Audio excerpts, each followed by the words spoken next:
Well, I think it depends on what time horizon you take, and it also depends on where geographically in the world or even in the United States you are, because the impacts will be different. But I'll say we do believe that it's a really interesting trend for sure.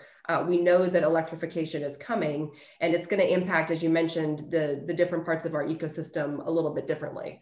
So one of the things I think that is important to remember is just how many cars are on the road and how long it will take before electric vehicles can really overtake internal combustion engine machines. And that we model is going to be something like a trend that plays out over decades. So, 10, 20 years from now, you'll still have a really mixed population of cars on the road. And so what that means is that our retailers need to adapt to a world in where there's both, internal combustion engine cars and electric vehicles. And so some of that means seeing the EV trend as an opportunity, where you have the chance to have a customer who's going to spend more time on your site because they need to charge, and a charge takes a little longer still than a fill up.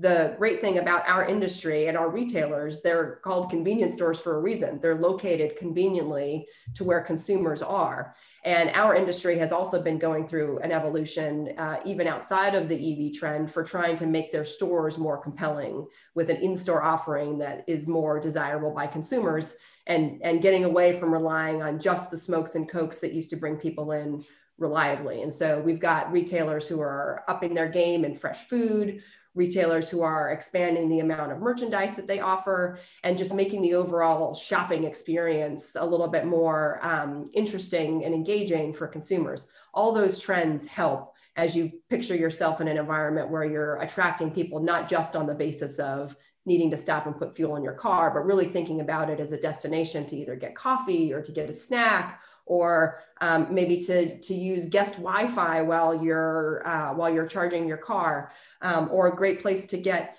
reliable offers on new products that that you can get. So I think the trend for electric vehicles, first with retailers, is going to be something where we see people figure out where the opportunities are and where the upside is first.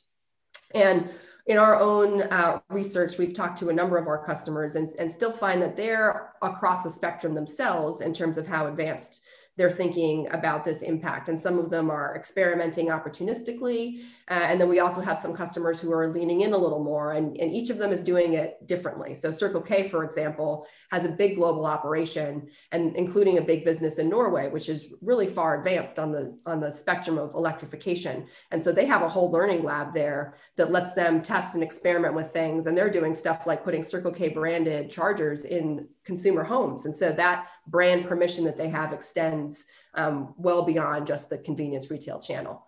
I also heard that Wawa is partnered with Tesla, and so they're considering themselves part of the Tesla network. And so when Tesla identifies an area where the density of Tesla customers requires that they think more about stations for charging, they can go to Wawa and say, hey, I've got this customer base here. Do you have a site that would match this profile? And Wawa's partnering with them on that, I heard. So I think you'll find that our customers, particularly on the retail side, try and figure out how to maximize the real estate that they have and balance that between some of the traditional functions of the convenience retail store, and then all through the evolution, which will include electric vehicles, but also better in-store offerings for a variety of reasons.